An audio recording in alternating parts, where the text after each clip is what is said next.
chọc bật à pích do từ sắp pích đòn ná với sẽ hai thoáng do từ sắp pích đã bật trăm hơi đa một bẹp ôn vào hàng lơ đi tiết tha từ sắp vì do đã bật trăm hơi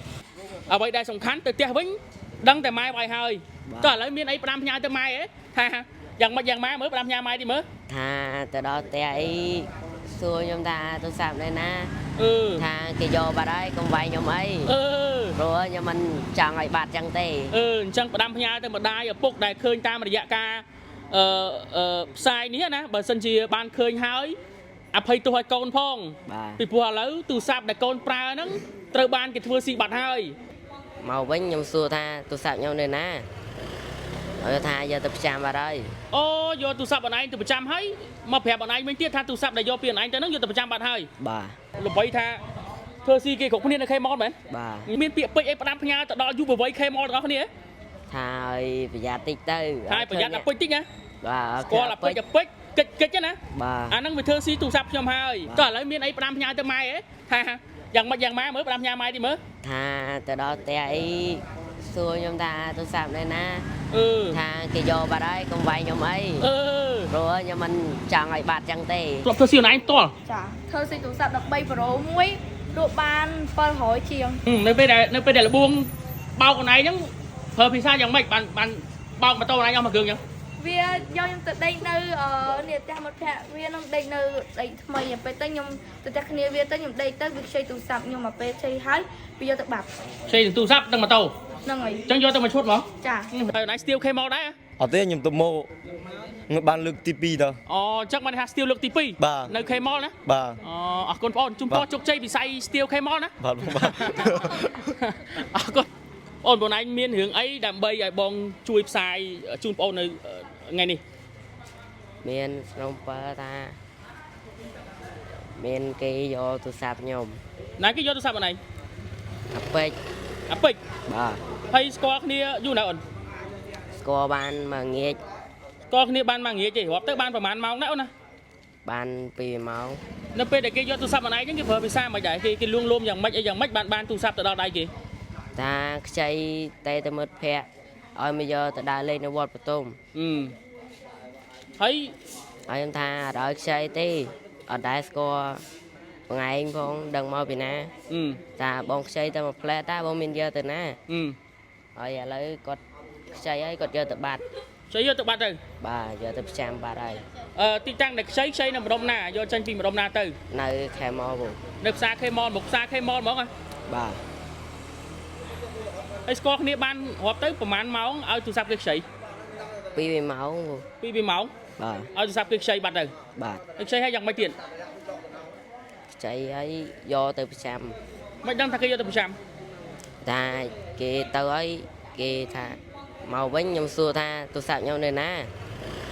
rồi tha giờ tập chạm vào đây អូយកទូរស័ព្ទបងឯងទៅប្រចាំហើយមកប្រាប់បងឯងវិញទៀតថាទូរស័ព្ទដែលយកពីបងឯងទៅហ្នឹងយកទៅប្រចាំបាត់ហើយបាទអូសាហាវដល់ថាហ្នឹងណាទូរស័ព្ទមកអីយន់ Redmi ពូ សាប់ Redmi ណាបាទអីបងឯងធ្វើការគេបានមកដល់ទីតាំង K-Mall ហ្នឹងនៅទាំងនៅផ្ទះទេមកដើរលេងតែមកដើរលេងបាទទីផ្ទះទៅណាអូនផ្ទះនៅ4ជាន់អូ4ជាន់វែងស្រីនេះដែរទេបាទនៅមួយណាគេអូននៅមួយម៉ាក់ប៉ានៅមួយម៉ាក់ប៉ាចុះឥឡូវម៉ាក់ប៉ាដឹងនៅថាទូរស័ព្ទហ្នឹងគេយកបាត់ហើយនៅចុះបើគាត់ដឹងទៅមិនអីអូនវាយអូយ៉ាខ្សែក្រវ៉ាត់អីអញ្ចឹងណាបាទទៅថ្មោងហើយមើលតែហមឃើញហើយក្រោយមកយ៉ាងម៉េចទៀតអូនក្រោយមកគាត់ថាបងមួយនោះមកដឹកមកដេកនៅនេះអូហើយគាត់ជិះទៅវិញបានឃើញគាត់សួរដឹកបងមកដឹកបងមួយមិញមកណាថាមកផ្ទះនេះដល់ពេលមករើឃើញគាត់ឈើនៅហ្នឹងអ្នកណាអ្នកដឹកមកនោះបងមួយពាក់ម៉ាស់អូស្គាល់គ្នាមែនអត់គាត់ថាបងនោះដើរមកសុំប្រៃគាត់ជក់ហើយថាខ្ចីម៉ូតូហើយទុកខ្ញុំនៅកន្លែងនោះយកទូរស័ព្ទខ្ញុំទៅប្រចាំជីបាត់អញ្ចឹងបានន័យថាអូនពាក់ម៉ាស់នេះហ្នឹងដឹកទៅប្រចាំទូរស័ព្ទអត់ទេប្រហែលជាប្រចាំហើយមកវិញដែរប្រហែលជាទុកបងនៅនេះដែរចុះឥឡូវខឃើញទៅមួយយកទូរស័ព្ទអញឃើញទៅអាពេជ្រហ្នឹងនៅពូនៅណាបាទដាក់ពាក្យបដងហើយនៅដាក់តែមុនដាក់ពាក្យបដងមកឃើញមុខទស្សនៈមកកន្លែងនេះហើយបាទដល់ទៅពេលឃើញយ៉ាងម៉េចទៀត ពេលឃើញហើយទៅដាក់ពាក្យបណ្ដឹងហៅសមត្ថកិច្ចមកដល់លើថាចាស់ផ្ទះនេះចាស់ផ្ទះសំណាក់ហ្នឹងថាគេដើរទៅបាត់ហើយ អញ្ចឹងឃើញដំបងហើយតែអត់ហ៊ានចូលទៅខាត់ បាទ គ្នាណៃមកម៉ាអ្នកនៅពេលទៅរកគេដំបងហ្នឹង 4 4នាក់ហើយគ្នាគេម៉ាអ្នក នេះគេ6 7នាក់ 6 7នាក់តែមិនដឹងថាប៉ពួកតែឃើញច្រើនពេកហ៊ានចូល បាទ រត់ទៅដាក់ពាក្យបណ្ដឹង បាទ អីដាក់ពាក្យបណ្ដឹងហើយមកបាត់មនុស្សបាត់ បាទ ចាឥឡូវមកឃើញទៅអត់ឃើញទេណា បាទ ចាប់បាត់ហើយអាពេជ្រយកទូរស័ព្ទគេដល់ណាវើយសាហាវត្រង់យកទូរស័ព្ទគេទៅដាក់ប្រចាំហើយដើរមកប្រាប់បងប្រុសខាងលើនេះទៀតថាទូរស័ព្ទវាយកទៅដាក់ប្រចាំហើយបាទទូរស័ព្ទវាយកដាក់ប្រចាំបាត់ហើយសាហាវដល់ហ្នឹងណា បាទ អេអាពេជ្រហ្នឹងលឺល្បីឈ្មោះនៅខេម៉លណា បាទ អូល្បីថាធ្វើស៊ីគេគ្រប់គ្នានៅខេម៉លមែន បាទ មានផ្ដាំអីមានពាក្យពេជ្រអីផ្ដាំផ្ញើទៅដល់យុវវ័យខេម៉លទាំងអស់គ្នា ថាឲ្យប្រយ័ត្នតិចទៅ ហើយប្រយ័ត្នអាពេជ្រតិចណា បាទ ស្គាល់អាពេជ្រកិច្ចណា បាទ អាហ្នឹងវាធ្វើស៊ីទូរស័ព្ទខ្ញុំហើយ បាទ ហើយវាឮដំណឹងលៀងថាវាក៏ធ្លាប់ធ្វើស៊ីគេដតីផ្សេងទៀតដែរ បាទ ឥឡូវអស់ទូរស័ព្ទ Redmi មួយគ្រឿងហើយបងប្អូនខាងលើនេះទីតាំងដែលយកចេញផ្សេងបងប្អូនខាងលើនេះនៅផ្សារ K-Mall បាទសង្កាត់ចំចៅទី1ខណ្ឌពោធិ៍សែនជ័យរាជធានីភ្នំពេញផ្សេងទូរស័ព្ទបងប្អូនខាងលើហើយយកទៅប្រចាំរួចរាល់ត្រឡប់មកប្រាប់បងប្អូនខាងលើនេះវិញថាទូរស័ព្ទវាយកដាក់ប្រចាំបាត់ហើយក្រោយពីដាក់ប្រចាំហើយក៏ទៅឲ្យបងប្រុសម្នាក់ខាងណាមិញបាទឲ្យដឹកមកទស្សនៈនេះមកកន្លែងនេះដឹកមកទស្សនៈមកកន្លែងហ្នឹងហើយក៏ត្រឡប់បងប្អូនខាងលើត្រឡប់ទៅវិញអូននេះសួរថាដឹកបងមិញទៅណាដឹកមកទស្សនៈមកកន្លែងនេះហើយដល់ពេលបងប្អូនខាងលើនេះតាមមកដល់ទស្សនៈមកកន្លែងនេះទៀតស្រាប់តែឃើញហើយអត់ហ៊ានចូលបាទគ្នាគេច្រើនពេក6 7នាក់មិនដឹងថាប៉ពួកមិនប៉ពួកតែអត់ហ៊ានចូលទេបង បាទ បងប្រុសខាងលើដែលជាជនរងគ្រោះត្រូវបានគេយកទូរស័ព្ទទៅដាក់ប្រចាំបាត់ហ្នឹងគាត់បានបញ្ជាក់ថាអូនឯងដឹកអាពេជ្រ បាទ អ្នកដឹកជញ្ជូនអាពេជ្រហើយដឹកអាពេជ្រមកពីណាទៅណា ខ្ញុំដឹកវានឹងមកខេមមកបង ស្គាល់វាអត់ ស្គាល់ទេ ខ្ញុំស្គាល់ទេ ហ្នឹងហើយ ហើយចាំមិនបានដឹកគេមក ខ្ញុំវាដើខ្ញុំពីណាអូននេះហើយក៏ខ្ញុំវានេះទៅឲ្យគេវាសុំបរិយខ្ញុំជួយអញ្ចឹងណា អូ ហើយក៏វាឲ្យពឹងខ្ញុំមកជូនមុនហ្នឹងអញ្ចឹងណាបង ចឹងបានន័យថាដើរពីអ្នកបងប្រុសខាងលើដែលជាជនរងគ្រោះហ្នឹង បាទបង ហើយក៏សុំបរិយឯង បាទ សុំបរិយឯងហើយក៏ពឹងអូនឯងឲ្យជួយដឹកមក បាទ ដឹកមកដល់ទស្សនៈមកកន្លែងនេះមកជួ3ដុល្លារនេះតែ បាទបងបាទ អូហើយស្គាល់ធ្លាប់ស្គាល់អាពេជ្រពីមុនមក អត់ទេខ្ញុំអត់ដែលស្គាល់ទេហ្នឹង អត់ដែរស្គាល់ទេ បាទ ហើយដឹកអាពេជ្រពីណាទៅណាទៀតអូន បាទ ដឹកតាពីកន្លែង K-Mall មកហ្នឹងទេ បាទ ហើយដឹកទៅណាទៀតអត់ ខ្ញុំលាក់វាចុះទៅវាអត់ចុះទេ អូវាអត់ចោះទេ ហ្នឹងហើយ មកដល់3ដុល្លារហ្នឹងវាចោះអត់មកដល់ឯហ្នឹង ខ្ញុំលាក់អត់ចុះហ្មង អត់ចោះទេហើយដឹកទៅណាទៀត ហ្នឹងហើយក៏ខ្ញុំនេះតូចក៏នេះគេនេះក៏ខ្ញុំប្រាប់វាថាចេះវាថាថ្ងៃជួនទៅនោះផលិតហើយក៏ខ្ញុំលាក់វានៅមុខផ្លូវមួយនេះខ្ញុំលាក់វាចុះអញ្ចឹង ផ្លូវមុខច្រកចូល3ដុល្លារហ្នឹងមែន បាទ អូអញ្ចឹងតម្លាក់វានៅមុខវិញទេ បាទ អូអញ្ចឹងមកន័យថានៅពេលដែលឯងឃើញគឺដើរជាមួយនឹងបងអូនជនរងគ្រោះទេហើយពឹងឲ្យឯងជួយដឹកមក បាទបងបាទ ហើយក៏ដឹកមកក៏មកដល់ទីតាំងទស្សនៈ3ដុល្លារនេះក៏អត់ចោះទេហើយឯងដឹកទៅតម្លាក់ពីមុខវិញដឹងត្រឹមតែប៉ុណ្្នឹងណា បាទបងបាទ អត់មានជាប់ពាក់ព័ន្ធនឹងមកពេជ្រណា បាទបងបាទ យ៉ាត់ជាប់គុកមកពេជ្រ បាទបងបាទ អរគុណបងប្អូនខាងលើនេះគាត់អ្នកដឹកជញ្ជូនអាពេជ្រមកដល់ទស្សនៈ3ដុល្លារនេះហើយវាអត់ព្រមចោះទេហើយបងអូនក៏ដឹកទៅតម្លាក់នៅច្រកចូលមុខ3ដុល្លារវិញណា ហ្នឹងហើយ ឈ្មោះគេអូន ឈ្មោះខៃបង ធ្វើការគេអូន ធ្វើការរោងចក្របង រោងចក្រណា បាទ ហើយអូនឯងស្ទៀវ K-Mall ដែរ អត់ទេខ្ញុំទៅមក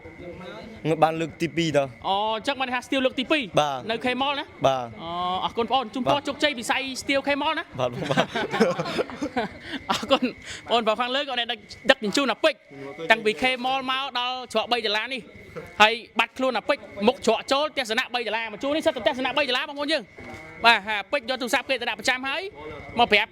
ជនរងគ្រោះវិញទៀតថាវាយកទូរស័ព្ទគេទៅដាក់ប្រចាំបាត់ហើយណាទីតាំងដែលយកទូរស័ព្ទគេទៅដាក់ប្រចាំនៅផ្សារ K-Mall តាមបណ្ដោយផ្លូវវែងស្រេងសង្កាត់ចំចៅទី1ខណ្ឌពោធិ៍សែនជ័យរាជធានីភ្នំពេញដែលការពីវេលាយកនឹងយកតាំងពីម៉ោង8ជាងយប់ថ្ងៃទី30ខែកញ្ញា2025រហូតមកដល់ម៉ោងដែលខ្ញុំកំពុងតែធ្វើការផ្ដិតយកវីដេអូនេះគឺម៉ោង11:30នាទីយប់ថ្ងៃដដែលបាទបានន័យថាថ្ងៃទី30ខែកញ្ញា2025ផងដែរអរគុណបងប្អូនយើងទៅទស្សនាបន្តជុំវិញជាមួយនឹងទីតាំងកន្លែងកាត់ហើយក៏ដូចជាសម្ភារបន្តជាមួយនឹងបងប្អូនដែលជាជនរងគ្រោះជាមួយខ្ញុំបាទទាំងអស់គ្នាផងដែរធ្លាប់ធ្វើស៊ីអនឡាញផ្ទាល់ ចាធ្វើស៊ីទូរស័ព្ទ13ប្រូមួយលក់បាន700ជាង ហើយចាំមិនដាក់ពាក្យបណ្ដឹងចាប់ ខ្ញុំដាក់ពាក្យបណ្ដឹងម្ដងតែម៉ាក់ខ្ញុំគាត់ថាគាត់ខ្ជិលញ៉ៃខ្ញុំខ្ជិលឲ្យគាត់ដាក់ញ៉ៃទៅពីមុនចាស់វានៅចាស់ឡ នៅពេលដែលលបួងបោកខ្លួនឯងហ្នឹងប្រើភាសាយ៉ាងម៉េចបានបោកម៉ូតូខ្លួនឯងអស់មួយគ្រឿងអញ្ចឹង វាយកខ្ញុំទៅដេកនៅនេះផ្ទះមិត្តភក្តិវានឹងដេកនៅដេកថ្មីពេលទៅខ្ញុំទៅផ្ទះគ្នាវាទៅខ្ញុំដេកទៅវាខ្ចីទូរស័ព្ទខ្ញុំមកពេលខ្ចីហើយវាយកទៅបាត់ ខ្ចីទូរស័ព្ទនឹងម៉ូតូ ហ្នឹងហើយ អញ្ចឹងយកទៅមកឈុតមក ចា ឡូយបណ្ដោយ ទាំងទូរស័ព្ទទាំងម៉ូតូ ចាហើយប្រវត្តិវាមិនពីមុនមិនល្អទេជាប់ធ្លាប់ចាប់គុកហើយនឹងធ្លាប់ដើរធ្វើស៊ីគេធ្លាប់បោកគេហើយធ្លាប់ខ្ចីលុយគេហើយនឹងធ្លាប់មានប្រវត្តិចាប់គុកពី3ឆ្នាំ អូអញ្ចឹង តែវានៅពីមុននៅខេមមកដាក់សុំគេនៅទេអត់មានចាស់នៅទេ អញ្ចឹងប្រវត្តិល្អធ្លាប់ជាប់គុកធ្លាប់អី ចា ហើយធ្វើស៊ីអនឡាញទៀត ចា អរគុណច្រើនអូន ចាបង ក៏រត់ទៅប្តឹងសមត្ថកិច្ចបាទរត់ទៅប្តឹងសមត្ថកិច្ចស្រាប់តែមកវិញបាត់មនុស្សបាត់បាទឡើយប្តឹងមកវិញបាត់មនុស្សបាត់តែអីណាបងប្រុសខាងលើមិញក៏ដែលគាត់នៅទស្សនៈហ្នឹងគាត់ថាវាអាសាមកទីតាំងហ្នឹងទេបើសិនជាឃើញម្ដងទៀតគាត់នឹងជួយចាប់ឲ្យបាទជួយចាប់ឲ្យហើយអ្វីដែលសំខាន់ទៅផ្ទះវិញដឹងតែម៉ែបាយហើយក៏ឥឡូវមានអីផ្ដាំផ្ញើទៅម៉ែហ៎ថាយ៉ាងម៉េចយ៉ាងម៉ែមើលផ្ដាំផ្ញើម៉ែទីមើល ថាទៅដល់ផ្ទះអីសួរខ្ញុំថាទូរស័ព្ទនៅណា ថាគេយកបាត់ហើយកុំវាយខ្ញុំអីព្រោះខ្ញុំមិនចង់ឲ្យបាត់ចឹងទេ អញ្ចឹងផ្ដាំផ្ញើទៅម្ដាយឪពុកដែលឃើញតាមរយៈការផ្សាយនេះណាបើសិនជាបានឃើញហើយអភ័យទោសឲ្យកូនផងពីព្រោះឥឡូវទូរស័ព្ទដែលកូនប្រើហ្នឹងត្រូវបានគេធ្វើស៊ីបាត់ហើយបាទអ្វីដែលជួយចាប់គេធ្វើស៊ីហើយគេប្រាប់មកវិញទៀតថាទូរស័ព្ទហ្នឹងគឺត្រូវបានគេយកទៅដាក់ប្រចាំបាត់ហើយបាទដាក់ប្រចាំបាត់ហើយម៉ោងប៉ុន្មាននេះយើងម៉ោងមិន10អីបាទម៉ោងមិន10យប់ណាបាទថ្ងៃទី30បាទខែកញ្ញាបាទឆ្នាំ2025បាទខែកញ្ញាឆ្នាំ2025ដែលយកទូរស័ព្ទអូនទៅហ្នឹងវេលាប្រហែលម៉ោងអូនម៉ោងប៉ុន្មាន ម៉ោង8កន្លះ អូម៉ោង8កន្លះយប់ថ្ងៃទី30ខែកញ្ញា2025យ៉ាងនេះឥឡូវហ្នឹងបងអូនធ្វើការផ្សាយដើម្បីរកអាពេជ្រយកទូរស័ព្ទឲ្យអញវិញអញ្ចឹងណាបាទអាពេជ្រទៅដល់ណាដល់ណីវើយកទូរស័ព្ទឲ្យគេវិញណាគេដាក់ពាក្យបណ្ដឹងរួចរាល់ហើយប្រយ័ត្ន អង្គរជ័យព័ត៌មានថ្មីៗទាន់ហេតុការណ៍មាននៅលើកញ្ចក់ទូរស័ព្ទដៃរបស់លោកអ្នក